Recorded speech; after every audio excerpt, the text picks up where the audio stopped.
When we hear the word camel, we think of pack animals with humps, ships of the desert that wander across barren landscapes of Africa and Eurasia. But camels have not always been this way.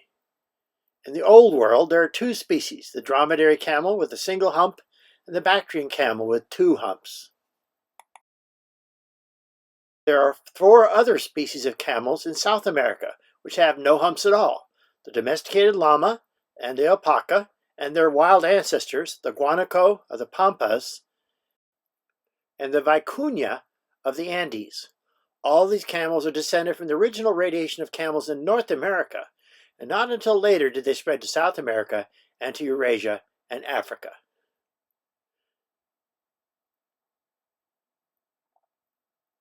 The hump of a camel is its most famous feature. It is formed by fleshy deposits of fat and connective tissue and has no bony support, so it's impossible to know whether most fossil camel skeletons had humps or not. However, the fact that humps only occur in the lineage of camels from the deserts of Eurasia and Africa, and not in the four species of South America, suggests that most camels did not have humps. Camels are members of the order Artiodactyla, the even-toed hoofed mammals, which have either 2 or 4 toes on their hands and feet. Molecular evidence shows that they branch off from the rest of the artiodactyls very early, even before pigs and hippos diverged.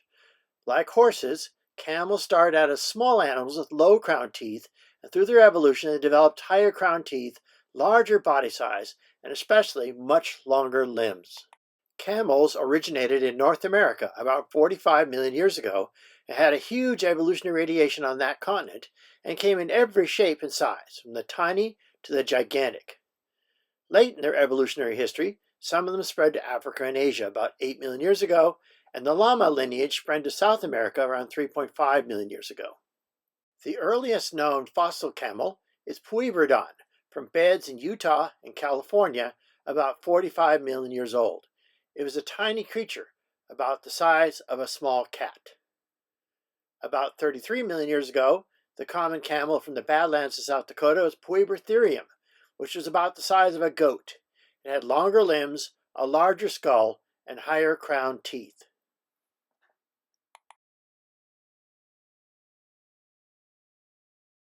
Puebredon was followed by Paratylopus, from beds around 30 million years old in the highest strata in the Badlands. About 29 million years ago, the stenomylene lineage split off from the main branch of camel evolution. These included species like Myotylopus, Pseudolabus, Stenomylus, Racomylus, and Blicomylus. Stenomylenes had delicate, gazelle-like bodies.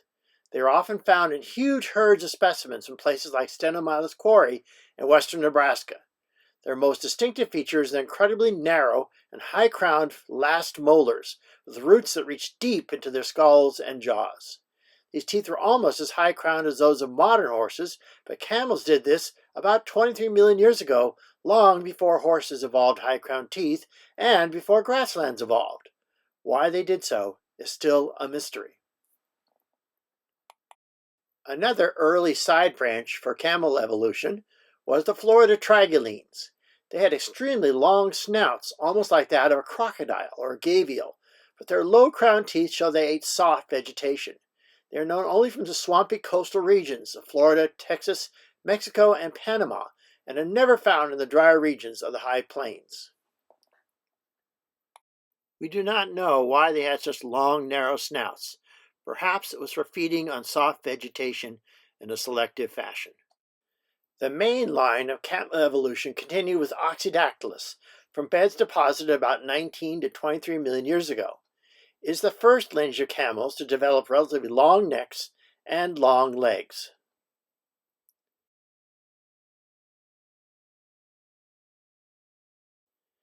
The next side branch is the myolabine camels, including Myolabus, Paramyolabus, and Cuyamacamelus, which are distinctive for their relatively short limbs compared to other camels. One of their genera is called Capercamelus, the goat camel, from beds around 3 million years old in Death Valley. Its limbs are short and stumpy like those of goats and other rock climbers. Yet another tribe of camels are the protolabines, namely Protolabus, Tanimictor, and Mycenia, which were common from about 19 million years ago until almost the Ice Ages. They are distinctive in their pinched snouts and their unusual front teeth. The lineage that led to llamas began with the giraffe-like camel Epicamelus, formerly called Alticamelus, from beds around 18 million years ago to about 7 million years ago.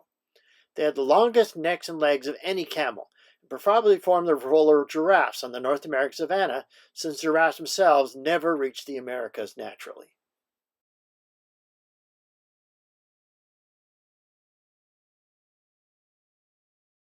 The rest of the lamine camels include Ice Age species like Hemiarchenia, Paleolama, and the common species from La Brea tar pits, Camelops histernus. It is frequently shown with a hump, although if it's a lamine camel, it would not have had a hump. It lasted until the end of the last ice age, around 11,000 years ago, when it vanished along with most of the rest of North American megafauna. About 3.5 million years ago, the lamine camels crossed the newly formed Panama Land Bridge and reached South America, where they evolved into the vicuñas of the Andes and the guanacos of the Pampas, and the domesticated descendants, alpacas and llamas. Meanwhile, the tribe Camelinae begins with Procamelus, a camel whose fossils are often mistaken for those of Epicamelus, except that it had a relatively short neck and short legs. The Camelinae then evolved to a series of huge camels, including Megatylopus, Gigantocamelus, and Titanotylopus, which were almost as tall as elephants. This is the huge skull of Megatylopus, and this is the even larger skull of Megacamelus.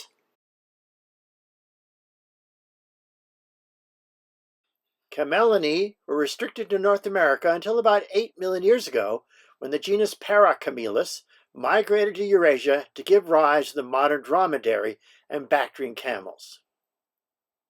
Camels have had an incredibly rich evolutionary history, mostly in North America, and came in lots of different shapes and sizes compared to the few species alive today. Although wild Bactrian camels are now critically endangered, the rest of the species are not. In addition, there will always be huge populations of species which have turned into domesticated animals. So the next time you see a camel or a llama, think about the incredibly long and detailed evolutionary history that they have endured over the last 45 million years.